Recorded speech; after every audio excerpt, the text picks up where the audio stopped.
صلات ضحا د خلکو په اصطلاح دوه نومونه دي، اشراق، ضحا. بعض خلک خیال کوي چې د لمر ختونه بعد د زوال نه مخکې دوه لمنځونه دي، یو ته صلات اشراق وي او بل ته صلات ضحا وي. صلات اشراق چې لمر راوخیږي یوه نیزه انداز جګ شي هغه وخت ده. صلات ضحا هغه وخت چې د 11 بجو وخت راځي. او دوی دغه وی چې دا ثابت دی غو حدیث مبارک نه چې د حضرت علی صاحب نه چا پښتنه د ورځې د نفل د نبی اسلام وکړه، دور تو ویل کله به چې لمر راوخت په دغه طرف به چې دومره جګ و د غرنه لکه د مازدیګر په وخت کې چې هلته څومره جګ وي نو دلته به لمونځ وکړه. بیا به چې لمر دغه ځای ته دومره راجګ شو لکه د ماسپښین په وخت کې چې دلته به بیا لمونځ وکړه. نو دا دول منځونه دي، یو ته صلات اشراق وي، دغه ته صلات ضحا وي. لیکن وای مختار قول دا چې دا یو لمونځ ده، ځکه فقهاو دوه نومونه نه دي چې په خپل کتابو کې صلات اشراق صلات ضحا دوی نه دي. خو د دایو وخت ابتدا هغه وخت چې لمر راوخت، انتهای دغه وخت د زوال نه مخکې چې د استوا وخت نه راغلی دغه نه مخکې دای وخت چې لکه لمر دغه برابرۍ ته راورسیږي، هغه اول وخت ده چې هغه لمر د مکرو وخت تیر شي چې یو زوال د نیزه انداز نه راجګ شي، هغه اول وخت ده. دوم خبر دغه لمونځ چې صلات ضحا یا صلات اشراق باندې تعبیرونه ترکیږي،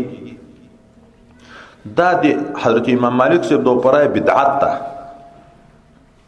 دا نشته. او دا چې حدیث مبارک راځي چې نبی علیہ السلام چې الله تعالی وی څوک چې په اول د ورځ کې 4 رکعات لمونځ وکي زبې کفایت د اخر د ورځې وکم، د ورځې ټول مشکلات به حل کم. دا د سحر لمونځ وای تر مراد ده چې 2 رکعات فرض 2 رکعات سنت دي، دا نفلونه نه دي، دا وای بدعت ده ولی نبی علیہ السلام نه دي کړی. لیکن مختار قول دا چې نه دا مستحب دی، بدعت نه، سنت مؤکده نه، مستحب. دریم خبر دا د څاخت من څومره ده. حدیث مبارک کې د حضرت پیغمبر علیه السلام خپل عمل د ام هانئ په روایت کې د فتح د مکې په ورځ 8 رکعات ثابت چې نبی علیه السلام 8 رکعات مختصر لمونځ وکړ، خو رکوع سجده هر شی و تام خو 8 رکعات وکړه. نور اقل مقام 2 اکثر 12 اقل 2 قولن حدیث ثابت ده چې هغه ورسته روایت کې من حافظ على شفعه الضحى غفر له ذنوبه. څوک چې 2 رکعات د ضحا وکي صغیره ګناوي د دریاب د زګو په انداز چې خدای پاک ختمي. او اکثر چې ثابت ده 12 رکعات ثابت ده، اما اته ثواب دی اته تر 12 ډیر ده. اوس سوال درته دا ورېږي چې حدد اقل خو په عادت اکثر کې شته، یعنی چې 12 رکعات یو کې خو اتم شو زیات هم شو، بیا څنګه د اته رکعات ثواب تر 12 زیات ده؟ نو جواب دا د سنت زوائد رتبه لري. د ماقام صلات اوابین 4 رکعات 6 رکعات دواړه ثابت کنه، لیکن د 4 رکعاتو دومره ثواب ذکر ته چې 4 رکعات د ماقام نه بعد وکړي لکه 12 کال شي نفل عبادت کړي،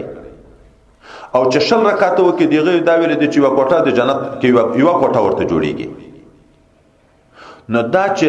لګو ډیر ته ما ګوره د نبی رسول الله اقتدا،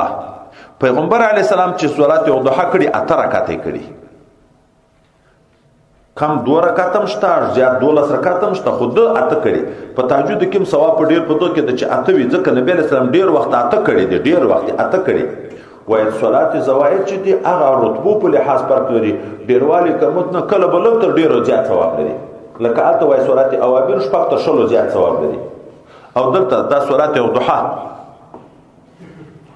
دا صلات ضحا دا کراهت قول راغله دي، بدعات قول راغله ده، خو مستحب ده. ځکه نبی علیہ الصلوۃ والسلام کله به صلات ضحا کول څو شپې مسلسل صحابه چې موږ به خیالدار شو چې یاره نه پرېږدي ذاتي هر ورځ کوي، بیا به یو څو شپې مسلسل پرېښو موږ چې یاره دا خو بیرته پرېښو بیخي نه کوي. اشاره ده دې ته چې تاکید نشته پکې،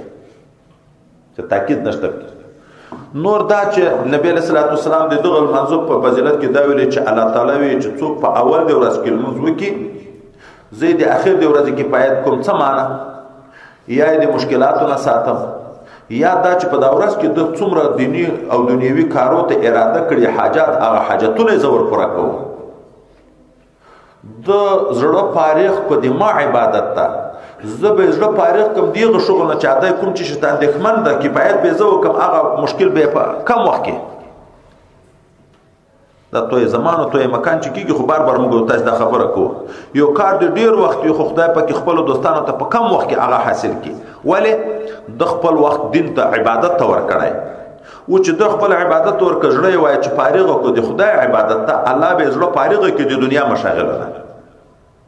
دا چې خپل زړه په دنیا پورې وتړو، په دنیا پورې ستړی دا عبادت شاته وغورځو، خدای د غستړی تور پرېږدي چې زړه ستړی همیش هغه نورس نشل کیږي هغه خلک چې دنیا په نورس ولاړه ده بس ته په غمجن پریشان پي ایدغ ځای نه وای بیا د شي معلومیږي چې بهتره ده چې وخت مکروه چې څنګه تیر شو ذاتي د صلات او ضحا وکي، ولی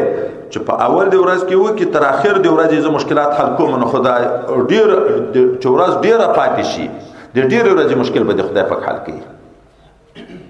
خو چې وخت مکروه تیر شي دایمو خلک چې دي د باجه امغه د بعلم سفیان په جمعات کې چې ناست وي دا جمتروي ته ګوري چې الته ویل چې په شپږونه چې مثلا نن سبا دور کې به لاس کم وایي د شاو خبره دي چې لاس کم و باندې المر راوخوت د دې سيزته ودرېږي الته سرخي وي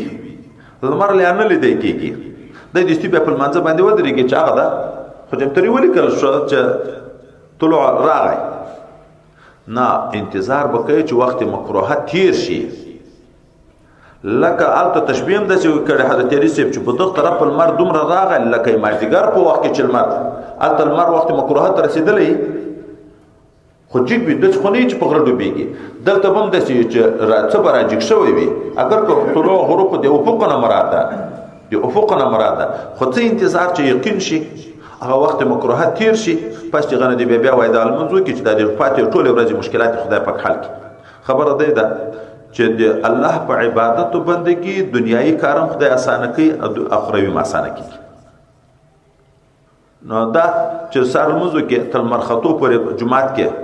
په دغه ځای باندې په ذکر ناشته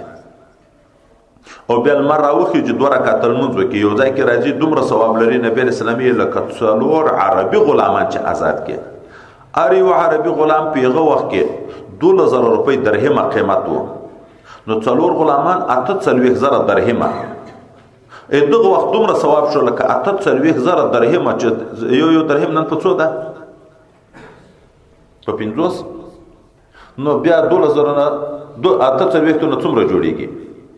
دا یو اصل روپۍ نه ده دا غټه د سپینو زرو دا خیرانونو چورتوي دا 50 شپته به